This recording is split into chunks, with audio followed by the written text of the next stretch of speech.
Road to Rock, House of a Rising Sun by the Animals. The world of rock isn't just written with notes, it is forged in moments of chaos that hide secrets no one dares to tell. Some call it legend, others a curse. Turn up the volume.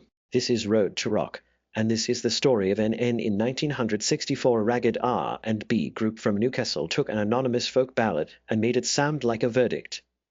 The Animals were rough around the edges, steeped in American blues records and a sweaty club circuit. The choice of that old song was less mysticism than instinct. It fit Eric Burdon's voice, and it gave the band a single dramatic statement they could own. NN who shaped that statement. There was no lone genius. Eric Burdon delivered the voice raw, theatrical, half psalm, half accused. Hilton Valentine laid down the arpeggiated guitar figure that pushed the tune forward. Alan Price supplied the signature organ line that turned a folk story into a siren. Behind them, John Steele and Charles Chandler kept a steady, almost funeral march pulse. Price's organ was the hook, the thing radio listeners could hum the next day, and he insisted on an arrangement that foregrounded that instrument.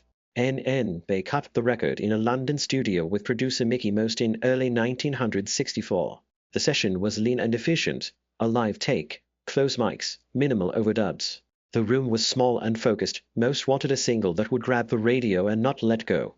That production choice, spare, immediate, with the organ up front and Burdon's voice pushed into the red, is why the record sounds like it does.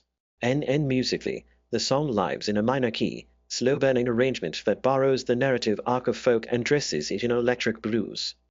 The dynamics are everything, quiet verses that let the organ breathe, and a vocal that grows more urgent until it becomes a confession. The Animals traded folk reverence for urban drama, and that contrast is what made the track stand out. There was fallout. Alan Price took sole arranging credit and the bulk of the publishing money that followed. That decision deepened old tensions between artistic credit, management choices, and the band's club-rooted identity. Price left not long after, and the band that toured the world in 1965 was not the exact group that cut the record. The single changed the Animals overnight. It pushed them from regional favorites to international stars, opened doors in America, and showed the British scene that blues and folk could be rewritten for pop radio without losing grit. Its influence spread. Bands learned you could take a traditional song, electrify it, and create something both modern and ominous.